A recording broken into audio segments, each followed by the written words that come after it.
திருவரை நேரம் பைபிள் அவர் presented by the National Bible College. கிறிஸ்துவின் சபையார் உங்களை வாழ்த்துகிறார்கள். Welcome to Satellite Bible Classes. வணக்கம். தேசிய வேதாகம கல்லூரி மாணவ கண்மணிகளே, தோழர்களே, அருமை பெற்றோரே, உலகளாவிய என் தமிழ் சொந்தங்களே, மீண்டுமாக இந்த ஆன்லைன் வகுப்புகளுக்கு உங்களை வரவேற்கிறதுல மகிழ்ச்சி அடைகிறேன். இந்த நாட்களில் ஆசீர்வாத சட்டம், லா ஆஃப் பிளெஸ்ஸிங் என்ற தலைப்பில் பாடத்தை நாம் படித்து கொண்டிருக்கிறோம். இந்த சட்டம் என்ற வார்த்தைக்கு ஆங்கிலத்தில் லா. இந்த லா என்ற வார்த்தையை புரிஞ்சுக்கணுன்னா ரூல். இப்போது ஒரு சட்டம் இல்லாமல் வாழ்க்கை இல்லை. இப்போ உங்கள்கிட்ட ஒரு சைக்கிளை கொண்டு வந்து அது மேலே ஏறி உட்காருங்கன்னு சொன்னால் கீழே விழுந்துருவீங்க. ஆனால் அதே சைக்கிளை அந்த சக்கரங்கள் சுழலும்போது நீங்கள் உங்கள் உடலை அதன் மீது பக்குவப்படுத்தி கொண்டால் பூமியினுடைய இந்த கிராவிட்டி ஃபோர்ஸ், அந்த இழுப்பு சக்திக்கு எதிராக உங்கள் உடலானது கட்டுப்படும் போது 2 சக்கர வண்டியில் உங்களால் தைரியமாக போட முடியும். சர்க்கஸ்லாம் பார்த்துருப்பீங்க. 2 சக்கர வண்டியில் பல பேரை ஏற்றிட்டு போவான், துணிகளை மாற்றுவான், படுத்த மாதிரி ஓட்டி காட்டுவான், எல்லாமே செய்வான். அதுக்கெல்லாம் என்ன காரணம்னா, 2 சக்கர வண்டியில் நீங்கள் உட்காந்தீங்கன்னாவே ஏதாவது ஒரு பக்கம் சாஞ்சிருவீங்க.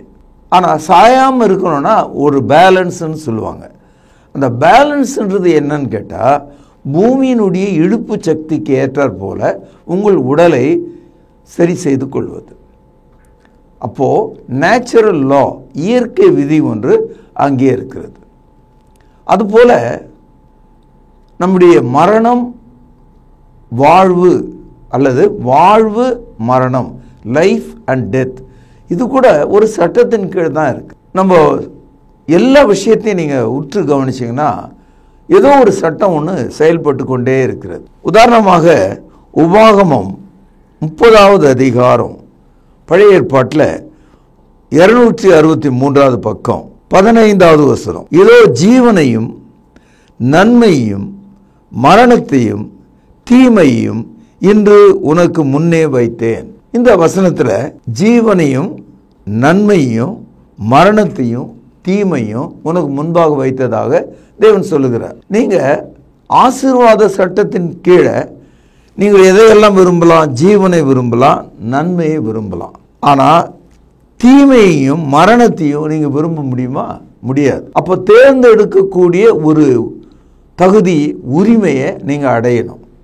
கடவுள் மனுஷனுக்கு முன்னால் சொல்கிறாரு, நான் ஜீவனையும் நன்மையும் மரணத்தையும் தீமையும் உனக்கு முன்பாக வைத்தேன்.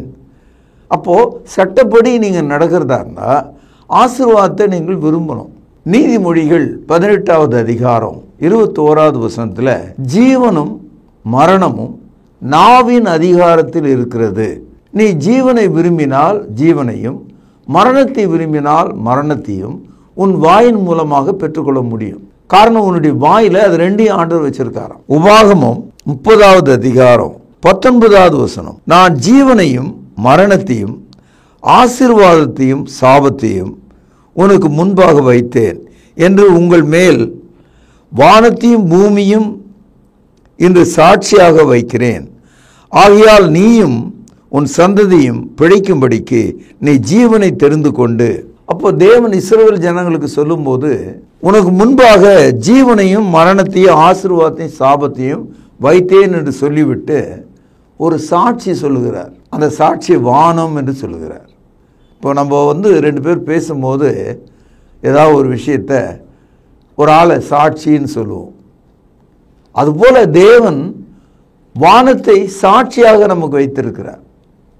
நீங்கள் கவனிக்கணும், இன்று உங்களுக்கு முன்பாக ஜீவனையும் மரணத்தையும் ஆசீர்வாதத்தையும் சாபத்தையும். இப்போது ஆசீர்வாதத்துக்கு நேர் எதிரடியானது சாபம். தெரிந்து கொள்ளும்படி உங்களை ஆண்டவர் விரும்புகிறார். உங்கள் வாயில் தெரிந்து கொள்ளும் சக்தியை வைத்திருக்கிறாராம். ஏனென்றால் உங்கள் நாவில் ஜீவனும் மரணமும் இருக்கிறது. நீங்கள் எதை பேசுகிறீங்களோ அதை அனுபவிப்பீங்க. ஒரே பழம் ஒரு ஆளுக்கு தித்திப்பாக இருக்கும், ஒரு ஆளுக்கு புளிப்பாக இருக்கும். அது உன்னுடைய நாக்கை பொறுத்த விஷயம். அதுபோல தேவன் நமக்கு ஆசீர்வாதத்தை விரும்பவோ அல்லது சாபத்தை விரும்பவோ முடிவெடுக்கும் ஆற்றலை நமக்குள் வைத்திருக்கிறார். இப்போ விமானம் பறக்கிறத நம்ம பார்க்கிறோம். அதை ஏரோடைனமிக்னு சொல்கிறாங்க. 18வது நூற்றாண்டுக்கு முன்னால் வரைக்கும் மனிதர்கள் பறவையை போல பறக்க முடியாதுன்னு நினச்சிட்டு இருந்தாங்க. ஆதாமிலிருந்து இப்பொழுது ஒரு 200 வருஷத்துக்கு முன்னால் வரைக்கும் யாரும் விமானத்தில் பறந்தது கிடையாது. ஆனால் மனுஷன் முயற்சி பண்ணியிருக்கான்.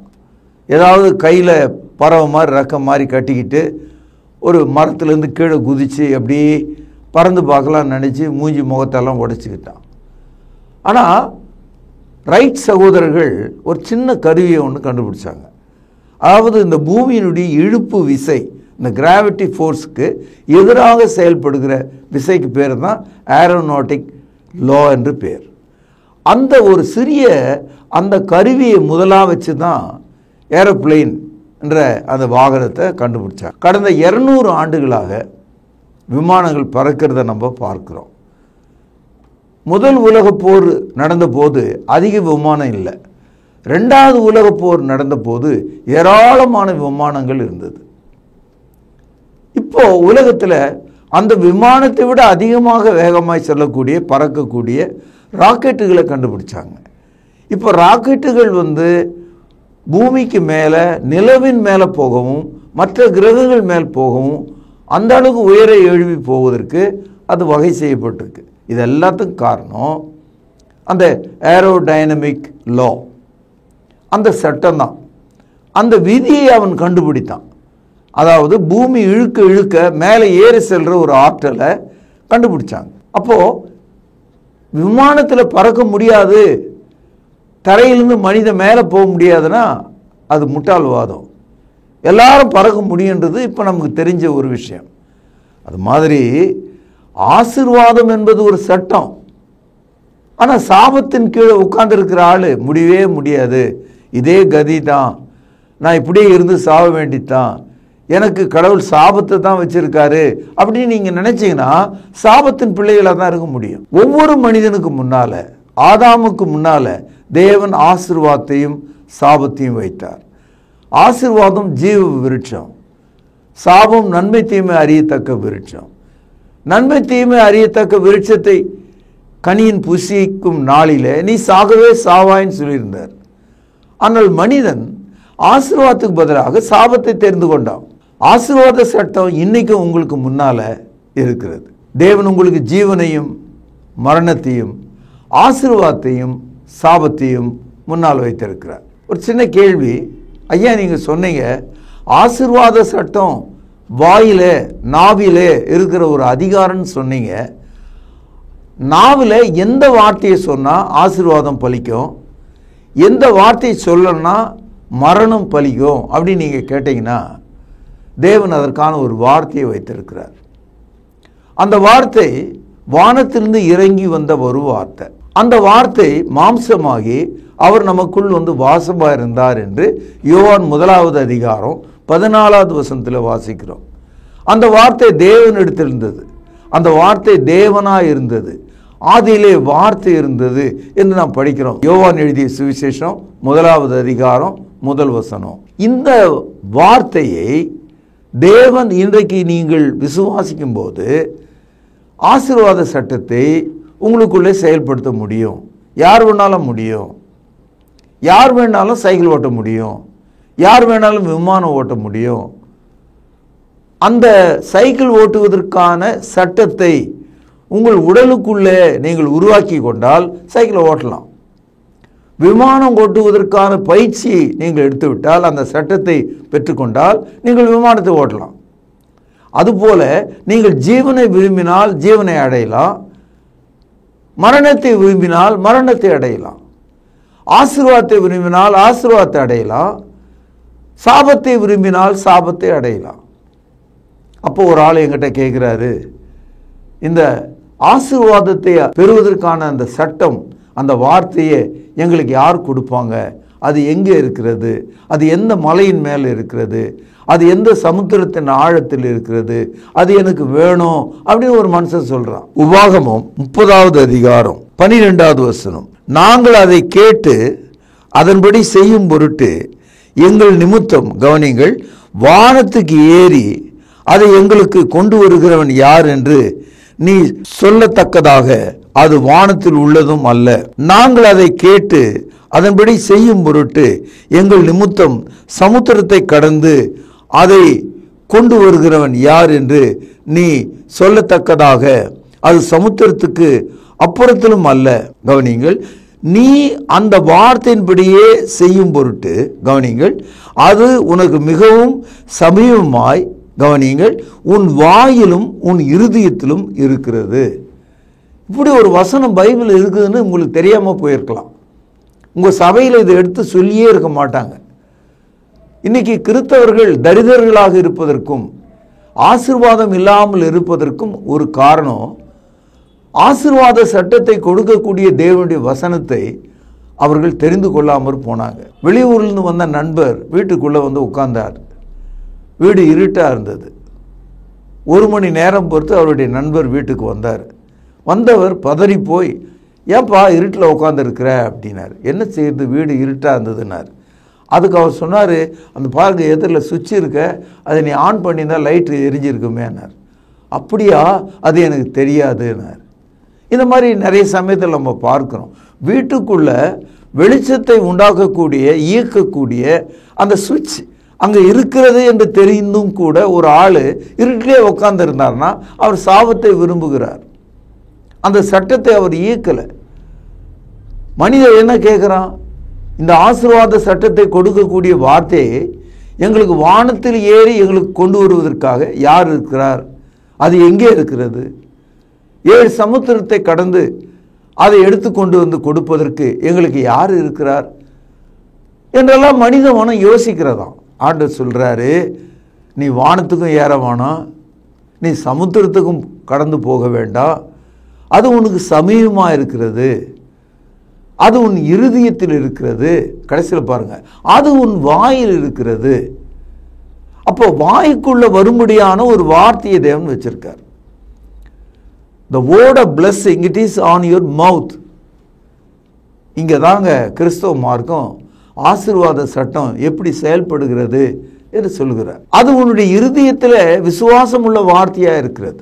ரோமருக்கு எழுதிய நிருபம் 10வது அதிகாரம் 8வது வசனம் பாருங்கள். இந்த வார்த்தை உனக்கு சமீபமாய், கவனிங்கள், உன் வாயிலும் உன் இருதயத்திலும் இருக்கிறது என்று சொல்லுகிறது. இந்த வார்த்தை, கவனிங்கள், நாங்கள் பிரசங்கிக்கிற விசுவாசத்தின் வார்த்தையே. விசுவாசம் கேள்வினால் வரும், கேள்வி தேவனுடைய வார்த்தையினால் வரும். ரோமர் 10ஆம் அதிகாரம் 17வது வசனம். கிறிஸ்துன்ற அந்த வார்த்தை தான், கிறிஸ்துவனுடைய பாவங்களுக்காக மரித்து அடக்கம் பண்ணப்பட்டார், 3ஆம் நாளில் உயிர்த்தெழுந்தார் என்ற அந்த சுவிசேஷ வார்த்தை தான் ரட்சிக்கும் வார்த்தையாக இருக்கிறது. அந்த வார்த்தையை பாருங்கள், ரோமர் 10ஆம் அதிகாரம் 9வது வசனம் என்னவென்றால், கர்த்தராகிய இயேசுவை, கவனிங்கள், நீ உன் வாயினாலே அறிக்கையிட்டு தேவன் அவரை மரித்தோரிலிருந்து எழுப்பினார் என்று உன் இருதயத்திலே விசுவாசித்தால் ரட்சிக்கப்படுவாய்.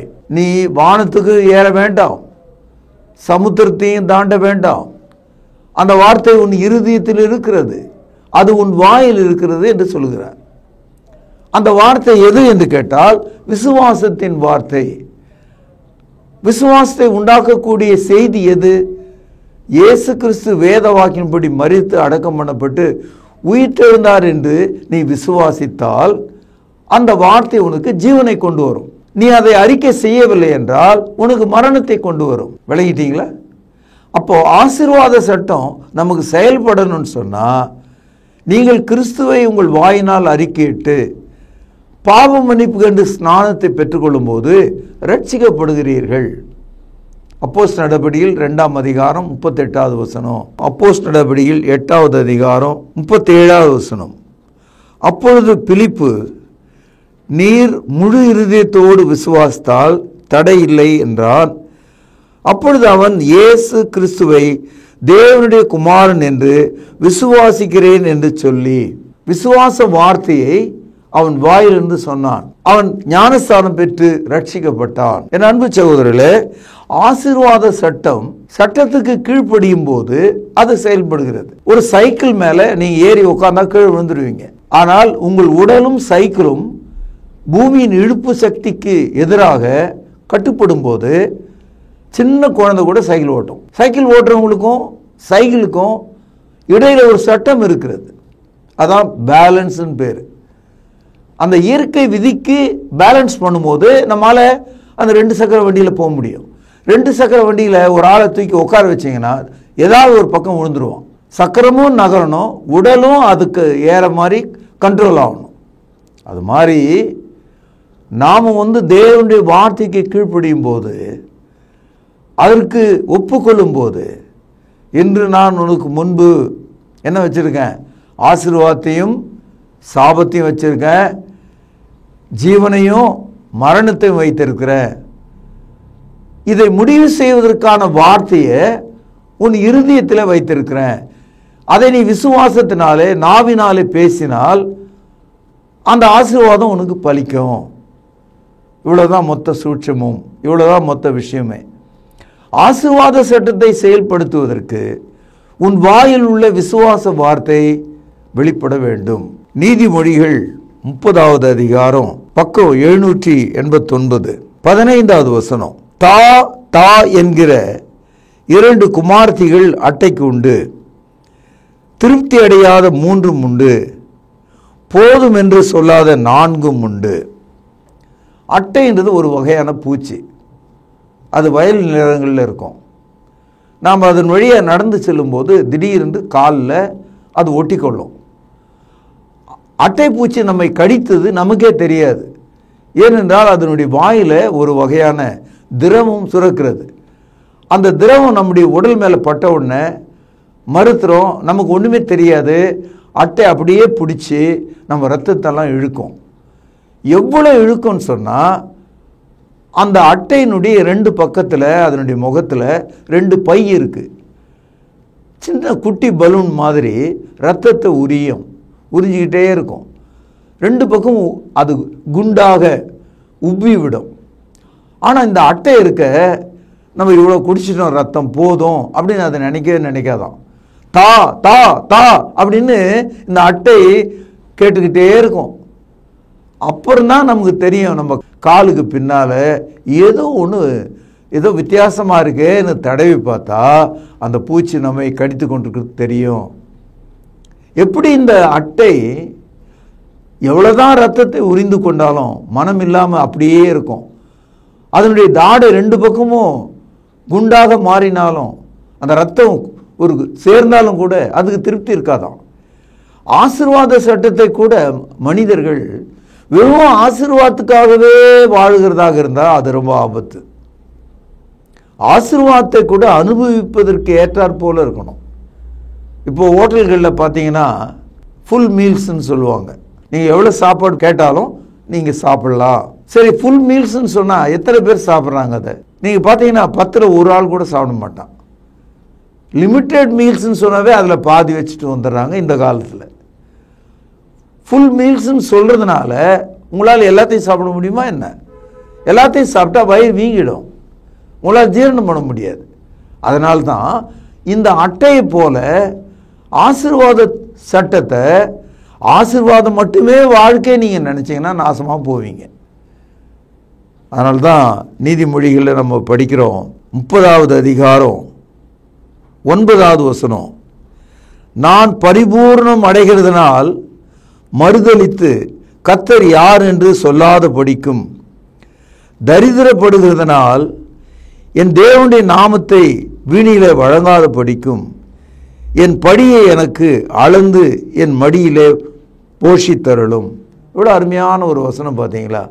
அதாவது ஆசீர்வாத சட்டத்தின் கீழே பெரிய பணக்காரன் ஆகும்போது, பணம் அதிகமாக பெருகும்போது, ஆசீர்வாதம் அதிகமாக பெருகும்போது மனுஷன் கர்வம் கொண்டு, என்ன யார் அந்த கடவுள் அப்படின்ற ஒரு பார்வோனை போல, ஒரு நேபுகாத் நேச்சாரை போல நீங்கள் மாறிவிடலாம். பெரும்பாலும் பொருளாசை ரொம்ப ஆபத்தானது. அதிக பண ஆசை நம்ம ஆபத்தில் கொண்டு போய் விட்டுறோம். சரி, பணமே இல்லை, அப்போ நீங்கள் திருடுவீங்க. அப்போ உங்களோட ஊரில் இருக்க ஜனங்க பார்த்தீங்களா, இவன் ஒரு திருட, இவன் போய் கடவுளுடைய நாமத்தை சொல்கிறானே என்று கடவுளையும் உன்னையும் சேர்த்து தூஷிப்பாங்க. ஆக ஆவியானவர் சொல்கிறாரு, நீ அதிக பரிபூர்ணம் அடைகிறதுனால கர்த்தர் என்று யார் என்று நீ சொல்லாத படிக்கும், நீ தரித்திரப்படுகிறதுனால தேவனுடைய நாமத்தை வீணில வழங்காத படிக்கும். என்ன சொல்றாரு? என்னுடைய ஆகாரத்தை, என் தேவைகளை என் மடியில அளந்து தாரும். நமது ஆண்டவர் இப்படி தான் சொல்லி கொடுத்தார். இன்று எங்களுக்கு வேண்டிய ஆகாரத்தை தாரும், இன்று எங்களுக்கு போதுமானது. இன்னைக்கு நீங்க பாருங்க, இந்த உலகத்தில் இந்த அரசியல்வாதிகள் அடுத்து வருகிற 100 தலைமுறைக்கு வேண்டிய பணத்தை 1000 கோடிகளை சம்பாதித்து வைத்திருக்கிறாங்களே, அதை அவன் சாப்பிட முடியுமா என்ன? பெரிய பணக்காரர்கள் தங்களுடைய வயிற்றுக்கு ஒரு இட்லியை கூட சாப்பிட முடியாமல் இருக்காங்க. காரணம் என்னன்னா, அவங்களால ஜீரணம் பண்ண முடியாது. அதனால ஆசீர்வாத சட்டம் எதுன்றது நமக்கு தெரியுது. ஆனால் அந்த ஆசீர்வாத சட்டத்தை விரும்புகிற மனிதன் அட்டைக்கு 2 தாடை பக்கத்தில் அந்த இரத்தத்தை உறிந்து வைத்துக் கொள்கிற பைகள் உண்டு. அது போல ஆசீர்வாதமே என்று வாழ்ந்து விட்டால் நாசமா போகும். என்ன அழகான ஜெபம்! என் படியை எனக்கு அளந்து என்னை போஷித்தருளும். இந்த லாஜிக்கை நம்ம புரிஞ்சுக்கணும். ஆசீர்வாத சட்டத்தை நம்ம புரிஞ்சுக்கணும். எபேசியர் 1 அதிகாரம் 3வது வசனம், புதிய ஏற்பாட்டில் 263வது பக்கம். நம்முடைய கர்த்தராகிய இயேசு கிறிஸ்துவின் பிதாவாகிய தேவனுக்கு ஸ்தோத்திரம். பேனால் அடிக்கொண்டிடுங்கள். அவர் கிறிஸ்துவுக்குள் உன்னதங்களிலே ஆவிக்குரிய கவனிங்கள் சகல ஆசீர்வாதங்களினாலும் நம்மை ஆசீர்வதித்திருக்கிறார். இந்த இடத்துல இந்த வசனம் ஆசீர்வதிப்பார் அப்படின்னா எதிர்காலம், ஆசீர்வதிக்க போகிறார் இன்னும் எதிர்காலம் தான். ஆசீர்வதிப்பார் எதிர்காலம். ஆனால் இந்த வசனம் ஆசீர்வதித்திருக்கிறார் கடந்த காலம். நீங்க பிறக்கிறதுக்கு முன்னாலேயே தேவன் இதை உருவாக்கி வைத்திருக்கிறார். நீங்கள் இந்த சத்தியத்தை தெரிந்து கொள்வதற்கு முன்பாகவே தேவன் இதை ஆயத்தப்படுத்தி இருக்கிறார். என்ன சொல்றாரு? உன்னதங்களில் உள்ள சகல ஆசீர்வாதங்களையும், all the blessings are in Christ, எல்லா ஆசீர்வாதமும் கிறிஸ்துவுக்குள் இருக்கிறது. நாம் கிறிஸ்துவாகிய அந்த இரட்சகரை தெரிந்து கொள்ளும் போது உன்னதங்களில் உள்ள சகல ஆசீர்வாதங்களாலும் நாம் நிரப்பப்படுவோம். சகோதரர்களே, கர்த்தர் ஆபிரகாமை ஆசீர்வதித்தார். அவனை மட்டும் அவர் ஆசீர்வதிக்கல, உங்களையும் என்னையும் கூட ஆசீர்வதிப்பார். கலாத்தியர் 3வது அதிகாரம் 6வது வசனம். அப்படியே ஆபிரகாம் தேவனை விசுவாசித்தான், அது அவனுக்கு நீதியாக எண்ணப்பட்டது. கவனிங்கள் 7வது வசனம். ஆகையால் விசுவாச மார்க்கத்தார்கள் எவர்களோ அவர்களே ஆபிரகாமின் பிள்ளைகள் என்று அறியீர்களா? ஆபிரகாமை போலவே கிறிஸ்தவர்களாகிய நம் ஒவ்வொருவரும் விசுவாச மார்க்கத்தாராக இருக்கிறோம். ஆபிரகாமை போல விசுவாசிக்கிறவர்களாக இருக்கிறோம். கலாத்தியர் 3வது அதிகாரம் 9வது வசனம். அந்தபடி விசுவாச மார்க்கத்தார் விசுவாசம் உள்ள ஆபிரகாமுடனே கவனிங்கள் ஆசீர்வதிக்கப்படுகிறார்கள். ஆபிரகாமை கர்த்தர் பார்த்து சொன்னாரு, நான் உன்னை ஆசீர்வதிப்பேன், நீ ஆசீர்வாதமாய் இருப்பாய், உன்னை ஆசீர்வதிக்கிறவர்களை ஆசீர்வதிப்பேன், உன்னை சபிக்கிறவர்களை சபிப்பேன் என்று சொல்லி தேவன் காண்பிக்க தேசத்துக்கு புறப்பட்டு போ என்று சொன்னபோது அவன் கீழ்ப்படிந்து புறப்பட்டு போனான். தேவன் அவனை ஆசீர்வதித்தார், அவன் ஆசீர்வாதமாக இருந்தான். நாமும் கூட ஆபிரகாமை போல விசுவாசத்தினாலே, விசுவாச வார்த்தையினாலே ஆபிரகாமுக்கு பிள்ளைகளாக இருக்கிறோம். ஆபிரகாமை ஆசீர்வதித்த தேவன் நம்மையும் ஆசீர்வதிக்கிறார் என்று இந்த வசனம் சொல்கிறது. ஒரு ஆள் வந்தாரு, ஐயா ஆபிரகாம் அவர் ஒரு எபிரேயர், அவங்க குடும்பம் இஸ்ரவேலர், அந்த குடும்பத்தில் யூதர்கள், இவங்கெல்லாம் தேவனுடைய பிள்ளைகள், இவங்கெல்லாம் பழைய ஏற்பாட்டு உடன்படிக்கையின்படி இருக்கிறவர்கள், நாங்கள்லாம் புறஜாதிகள், வெளியாட்கள், விக்கிரக வழிபாடுகள் செய்தவர்கள், நமக்கும் இந்த ஆசீர்வாத சட்டத்துக்கும் ஏதாவது சம்பந்தம் இருக்கா அப்படின்னு கூட கேட்குறவங்க உண்டு. ஆனால் ஆபிரகாமை போலவே நாம் விசுவாச மார்க்கத்தாராக நீதிமானாக்கப்படுகிறோம். ஆபிரகாமை போலவே நாமும் தேவனுடைய பிள்ளைகளாக்கப்படுகிறோம். ஆகவே ஆபிரகாமை போல நாமும் ஆசீர்வதிக்கப்படுகிறோம். கலாத்தியர் 3வது அதிகாரம் 14வது வசனம், பேனால அடிக்கோட்டிடுங்கள். ஆபிரகாமுக்கு உண்டான ஆசீர்வாதம், கவனிங்க, கிறிஸ்து இயேசுவினாலே புறஜாதிகளுக்கு வரும்படியாகவும். அப்போ ஆபிரகாமுக்கு கொடுக்கப்பட்ட ஆசீர்வாத சட்டம் அந்நியர்களும் தூரமானவர்களும் வந்த உங்களுக்கும் எனக்கும் அந்த சட்டம் வருகிறது. அந்த சட்டத்தினுடைய முதல் ஆசீர்வாதம் ஆவியை குறித்து சொல்லப்பட்ட வாக்குத்தத்தத்தை நாம் விசுவாசத்தினாலே பெரும்படிக்கு இப்படி ஆயிற்று. ஆசீர்வாத சட்டத்தினுடைய ஃபர்ஸ்ட் பிளெஸிங் த ஹோலி ஸ்பிரிட். பரிசுத்த ஆவியானவர் நமக்குள் வாசம் பண்ணுகிறார்.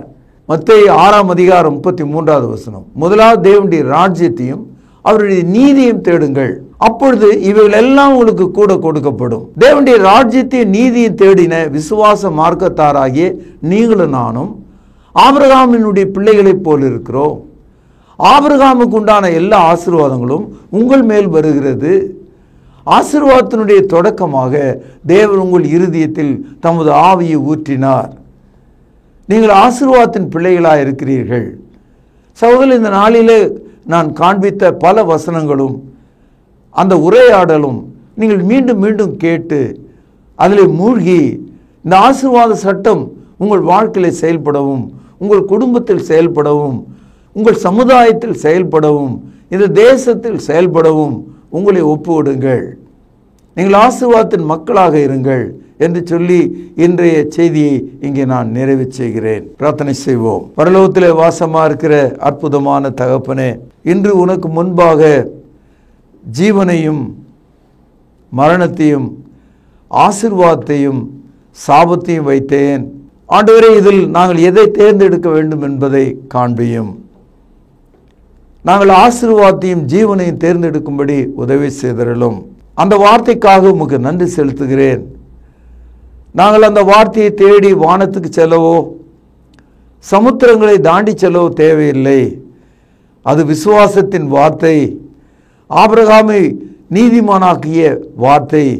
அந்த வார்த்தையினாலே முது சட்டம் எங்களுக்குள் செயல்படும்படி எங்களை ஆசீர்வதியும்.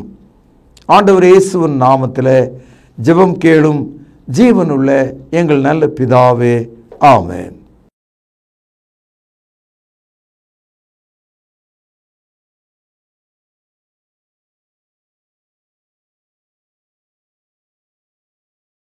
தொடர்பு கொள்ள வேண்டிய முகவரி: திருமறை நேரம், 58 சர்ச் தெரு, குமரன் நகர், சென்னை 6,82,000. செல்போன் 9385500882. கர்த்தாவே, தேவர்களில் உமக்குப்பானவர் யார்? வானத்திலும் பூமியிலும் உமக்குப்பானவர் யார்?